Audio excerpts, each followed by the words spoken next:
The Lord be with you. And with your spirit. A reading from the Holy Gospel according to John. Glory to you, O Lord.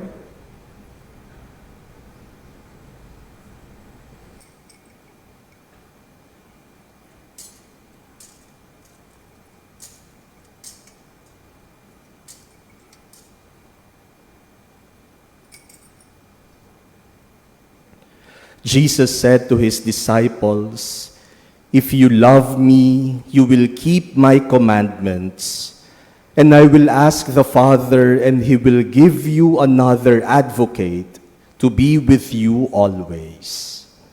Whoever loves me will keep my word, and my Father will love him, and we will come to him and make our dwelling with him. Those who do not love me do not keep my words. Yet the word you hear is not mine, but that of the Father who sent me. I have told you this while I am with you.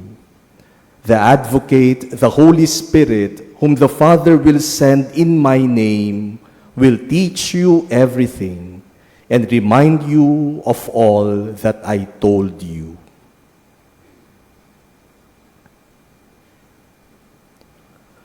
The Gospel of the Lord. Praise to you, Lord Jesus Christ.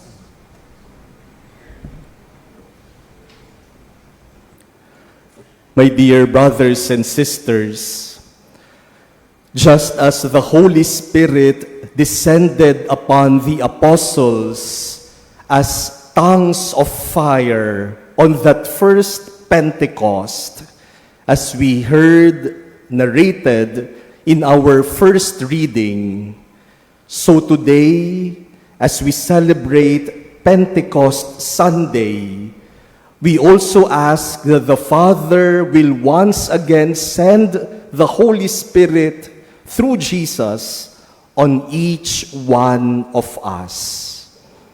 Our prayer this Sunday is a prayer of asking the Father to give us the Holy Spirit.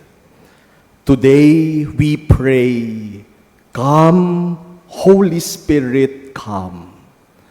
Come, Holy Spirit, because we need you." My dear brothers and sisters, we all need the Holy Spirit. And why do we need the Holy Spirit? There are many reasons why we need the Holy Spirit. But one of the primary reasons why we need the Holy Spirit is because the Holy Spirit is the source of life. Isn't that what we profess when we recite the Nicene Creed? We say, "I believe in the Holy Spirit, the Lord, the giver of life." The Holy Spirit gives us life. And this is also what St. Paul tells us in our second reading today. St. Paul says, "If you live in the flesh, you will die. But if you live in the Spirit, you will live." It is in the Spirit that we become fully alive. That is why, if you remember in the book of Genesis, God created man out of the clay of earth. Humugis ang Diyos ng tao mula sa putik. But it was only after God gave His breath to the clay did the clay become a living soul. Nung hiningahan ng Diyos yung putik na kanyang hinulma, doon lamang nabuhay ang tao. Without the Spirit, we are just clay and dust.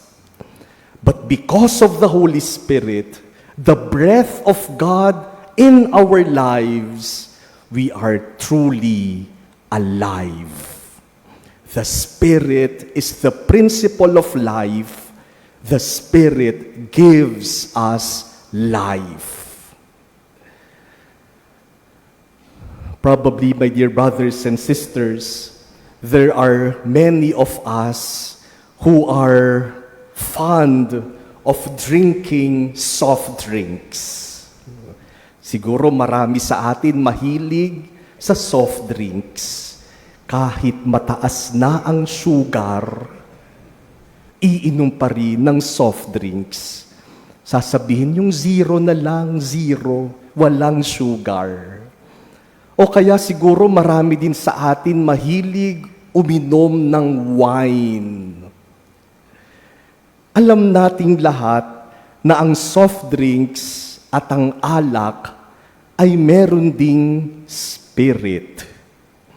Kaya kapag uminom ka ng soft drinks, ramdam na ramdam mo yung buhay na buhay, yung iniinom mo. O kaya uminom ka ng alak dahil sa espiritu ng alak na kung may tama yung iniinom mo. Pero kapag yung bote ng soft drinks na iwang bukas ng matagal na oras, o ganun din yung bote ng alak, nawawala yung spirit. It will still look the same. It will still have the same color of soft drinks or wine. But when you drink it without the Spirit, they no longer have life. Parang wala ng buhay yung soft drinks o yung alak kapag wala ng espiritu. The same is true in a person without the Spirit. That person has no life. It is the Spirit that gives us life. But my dear brothers and sisters, while the Holy Spirit is the source and giver of life, and those who receive the Holy Spirit are truly alive, the question is, what does it mean to be alive? What does it mean to live? How can you say that a person is alive? O baka sabihin niyo sa akin, simple lang naman, Father. Kapag humihinga, edi buhay. Kapag kumikilos pa yan, nagsasalita, naglalakad, edi buhay. But you know, my dear brothers and sisters, life is not just about breathing. And it does not mean that you are breathing, you are already truly alive. There are people who breathe, who move about, but they do not have life. Parang soft drinks at alak na wala ng espiritu. Sila pa rin naman yun.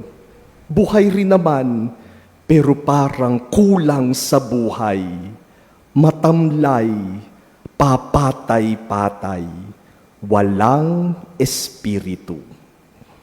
To live is not simply to breathe. There is a greater reason for our life. And so we ask ourselves, when are we most alive? Kailan ka ba buhay na buhay? When do you feel that you are bubbling with life? You know, there are people who are fully alive when they are eating. Yung bang kapag hinainan mo ng pagkain, naku, biglang nabubuhayan. Doon sila nabubuhay kapag may pagkain. At hindi lang yan kakain, magbabalot pa yan pauwi. There are people who are fully alive when it comes to gossiping. Kapag chismisan, nabubuhayan. Kapag inutusan mo, walang naririnig. Kapag may binilin ka, walang naririnig. Pero kapag tsismisan, kahit binubulong lang, rinig na rinig. Bukas na bukas ang tenga, buhay na buhay, ang sigla-sigla kapag pinag-uusapan ang buhay ng ibang tao.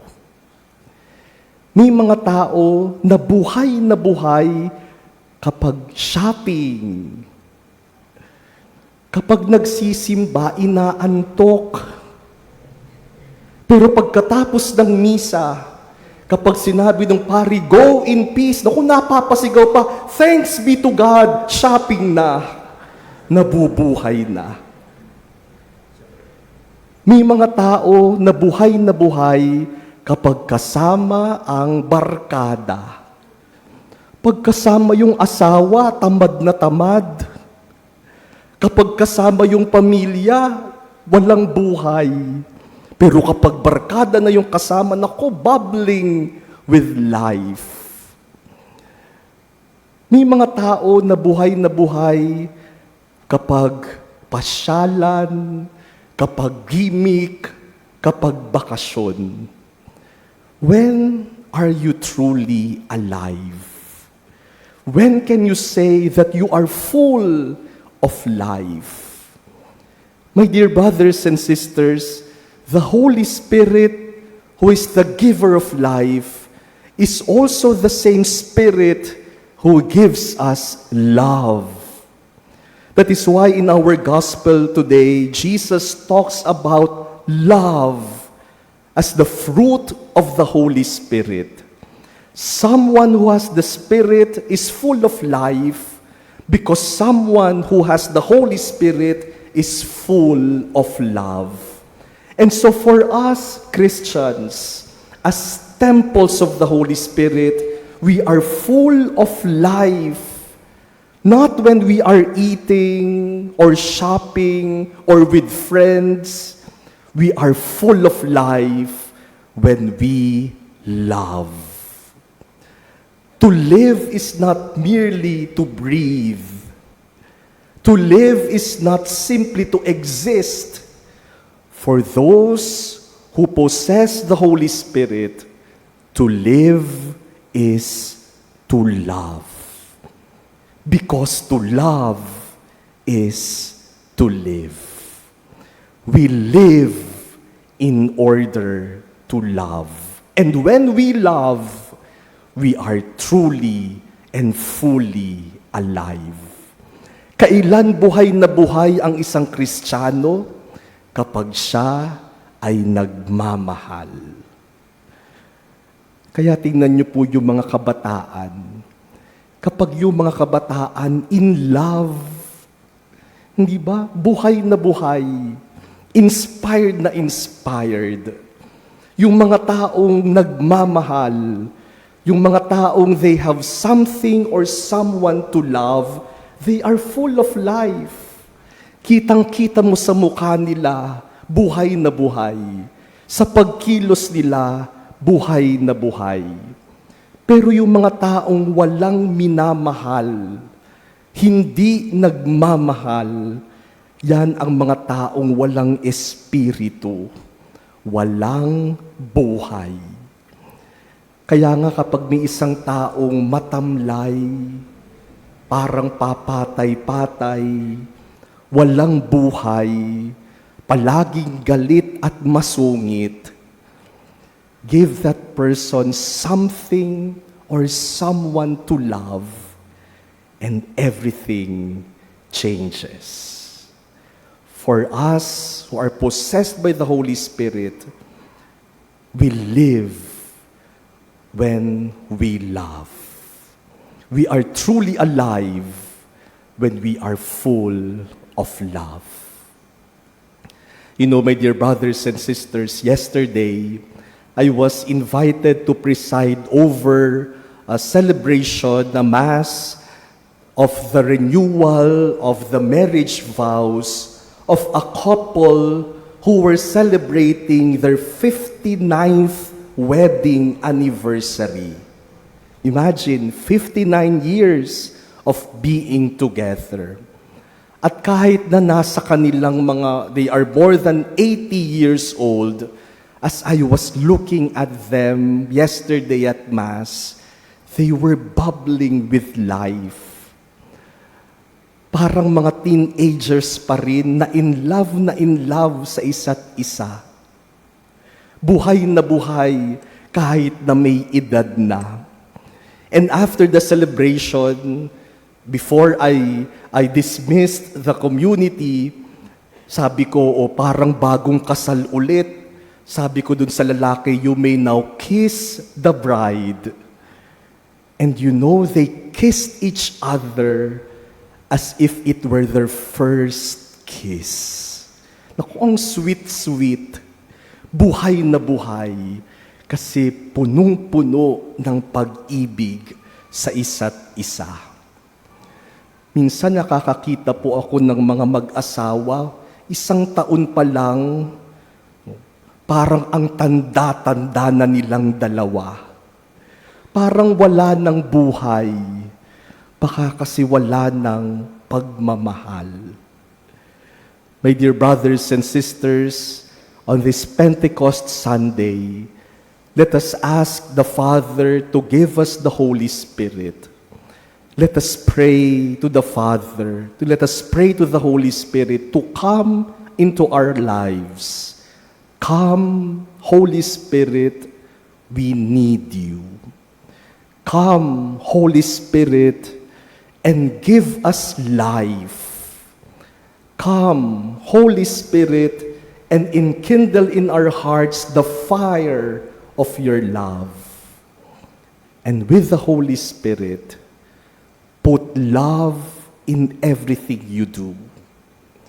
With the Holy Spirit, put love in your life, and you will be truly and fully alive.